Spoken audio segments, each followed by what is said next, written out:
The postcard with no address.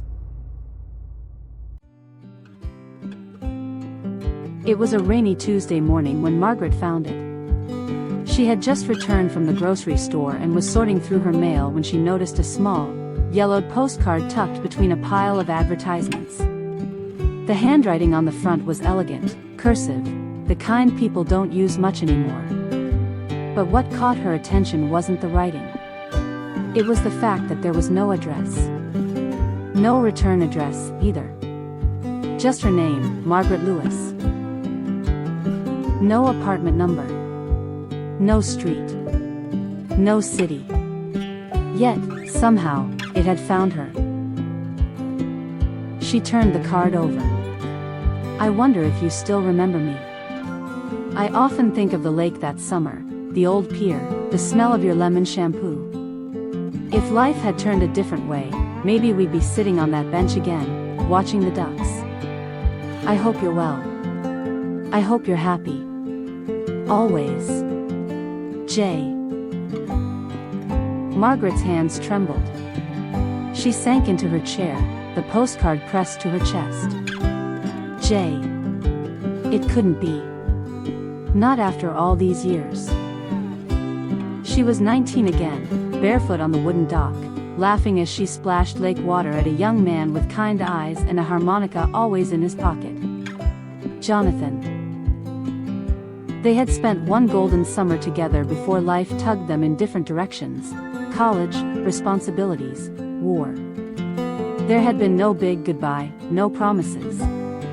Just a final glance over a train platform, and then silence. She thought he had forgotten. She had tried to. But she never married. Never found someone who understood her the way he did. And now, out of nowhere, a postcard with no address.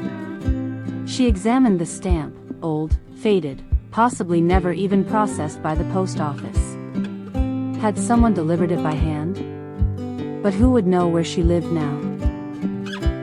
Over the next few days, Margaret walked around the neighborhood, asking if anyone had seen someone leave a postcard. She called the local post office. No one had any answers. One evening, she took the card to the lake. Yes, the same lake. Only now the dock was gone, replaced by a walking trail.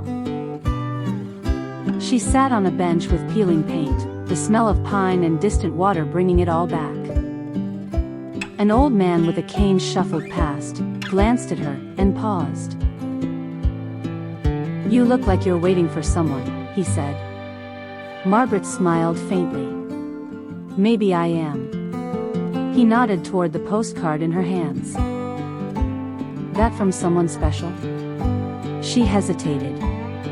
I think it is. Or was. The man smiled, then looked away.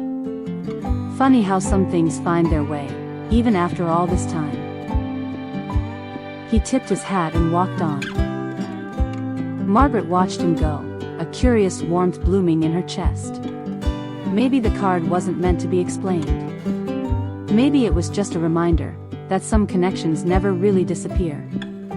That even if the world moves on, love lingers, somewhere between memory and miracle. She slipped the postcard back into her purse, stood, and began walking along the trail. The ducks still floated in the water. The breeze still carried the scent of pine and possibility. And for the first time in a long while, she didn't feel quite so alone.